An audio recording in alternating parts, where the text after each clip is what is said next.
We'll analyze this. Here's your swing just in its regular tempo first. So you can see just a few moving parts to your swing, but great recovery to pull it down, and you swung high, as you mentioned there on this swing, to get it out there the way you'd like. The setup itself, you can see that. A couple little things. I would probably tend to get you to start with the golf shaft a little more, slightly more raised. See how the club's sitting on the heel more? Mm-hmm. So if you got the club head more flush to begin with, the head, sole it that way. That'll get the shaft to be a little more above your waist.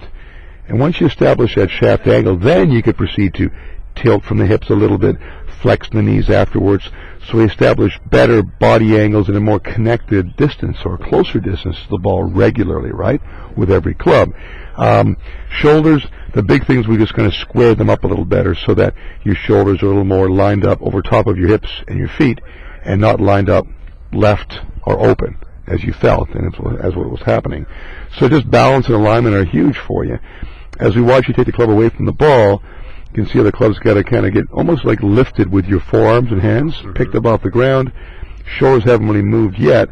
And as your arms rise back, they pull your shoulders back. You can see how there's daylight between your knees. Mm-hmm. That's just an example, a result of your arms pulling everything back a little bit. So things have kind of unraveled. There's not much of a load up or a coil, right? Because we haven't started with the shoulders. But from there, you bring the club back down in front of your body. You re-extend the club.